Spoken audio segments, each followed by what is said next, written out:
Need some more breakfast ideas? Well, I've got 3 for you. Hey guys, it's Sung, and today I'm gonna share 3 breakfast sandwiches that are so easy, but will still get you energized and ready to go every morning.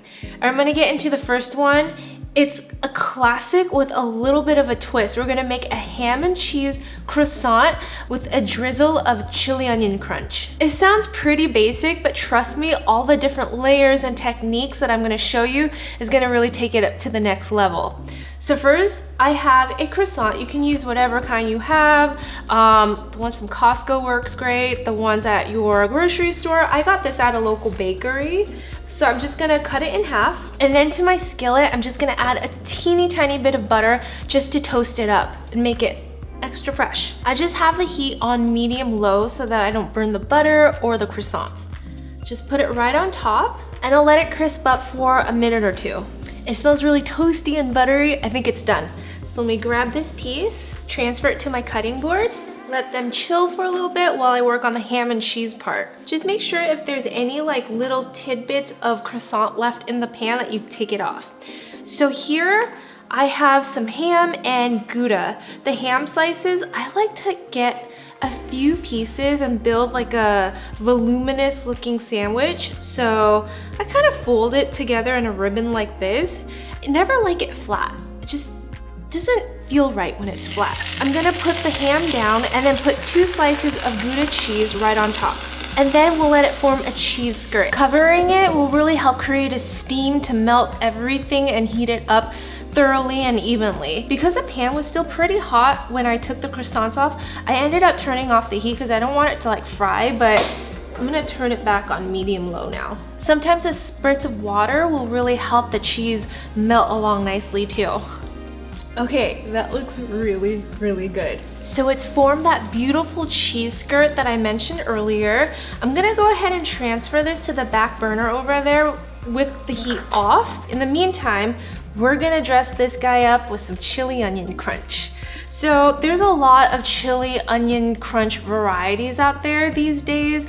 Use your favorite. Mine is from Trader Joe's. I feel like the flavors really go with everything.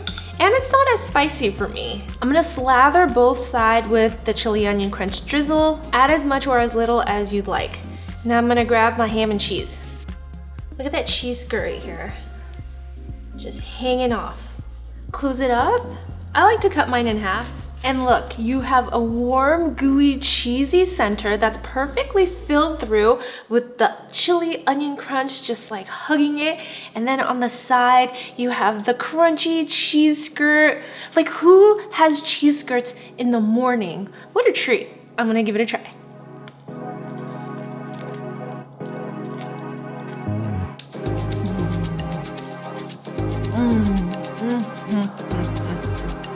Now this is a ham and cheese sandwich. Like, I can definitely start my morning with this, a cup of coffee, and I'm good to go. So this breakfast sandwich is a mix of veggie sandwich meets avocado toast meets bagel schmear, all delicious.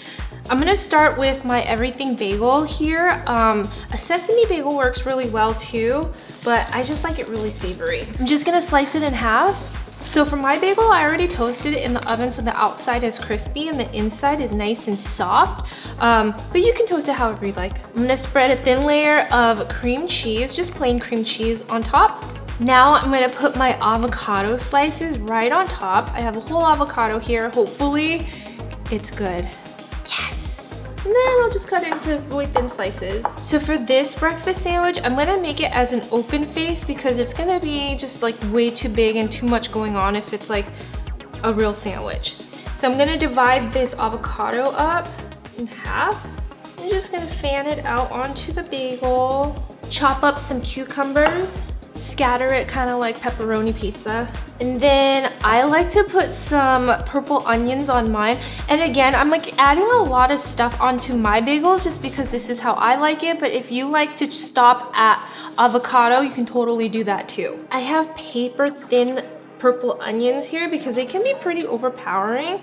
So I don't like to use too much, but this looks pretty good. Tomatoes. When I was pregnant, I really wanted smoked salmon, but I don't know if you're allowed to have smoked salmon as a pregnant person, so I subbed for tomatoes. raw sliced tomatoes on my bagels, and like I've never gone back since. I love it on my bagels. You guys should definitely try it out. So this is pretty good as is, but I have a secret ingredient. Ever since I moved down to Orange County, I found a lot of the bagel shops use lemon pepper. They sprinkle lemon pepper on top of their bagels, and the first time I tried it, my mind was blown. So we're gonna sprinkle some. I got this one at Whole Foods, but you can basically find lemon pepper anywhere in the spice aisle. Definitely check it out. It just gives it like a little citrusy, salty, peppery kick. I feel like this was such like a 90s spice, but like I haven't used it since then, so it's making a comeback, at least in my life anyways. Let's give it a try.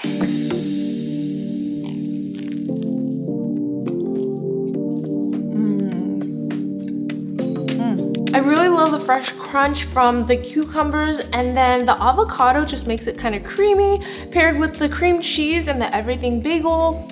Lots going on, but so good. This one is a nostalgic breakfast sandwich that I grew up eating every Sunday on my way to Vietnamese school. We're making a sausage egg McMuffin. Maybe I can't call it that. A sausage egg muffin sandwich. All right, so we're gonna start by cooking up our sausage. I found this at my butcher. They already have breakfast sausage mixed in the case. It's just like pork and maple syrup, but you can probably find like frozen patties or in the refrigerated section as well. So whichever one is easiest for you. I have a cast iron and I'm gonna heat it up on medium high. Let it get real hot, and then I'm gonna form our patty.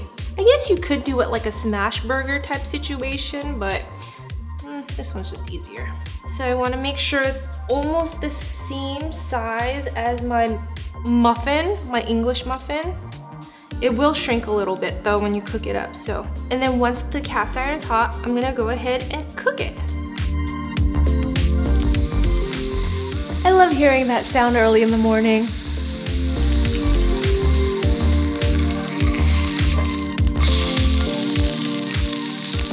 So after I flipped it, I ended up covering the pan just so it can really cook through. Like, you don't want raw pork ever. But while that's finishing up its cooking, I'm going to split open my English muffin. I don't know why, but for like breakfast sandwiches, I never like slicing it and then toasting it. I feel like it dries out the bread a lot. So I just put this in the oven as whole, and then I split it up with a fork. That way you get all those nooks and crannies. So I'm gonna take my sausage and transfer it on top of the English muffin, and then I'm gonna add a slice of cheddar on top of it. Perfect fit. Let it get nice and melty over there. And I'm gonna show you how to make the perfect egg in a ring mold. I'm gonna start by adding a little bit of oil into the pan. And then this one is a 3.5 inch ring mold. I'm gonna place it inside the pan, but kind of swish it around so the edges get nice and oily. And then it's really important to heat up the ring mold, otherwise the egg's gonna seep out in the bottom and you'll like not get a perfect circle. So I'm gonna turn the heat back on to like medium. Just let it hang out for a minute. Okay, it feels hot, so I'm using a large egg here. Just crack it directly in here. If it's easier for you to crack it into a bowl and pour it, just do that too. Okay, I just like to puncture the egg yolk and just kind of swish it around a little bit. Now cover it up.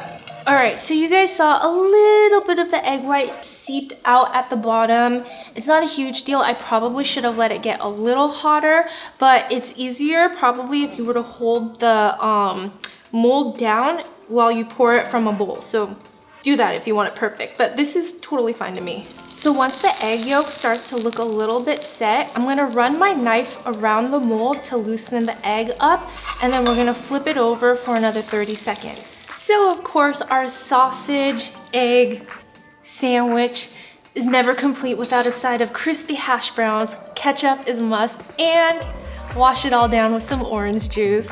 This is my childhood favorite breakfast right here. I'd call this a happy meal. I always have to have ketchup with my eggs, like.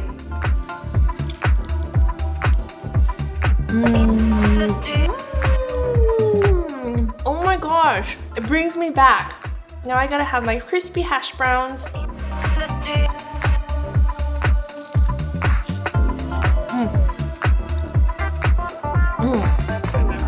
Delicious.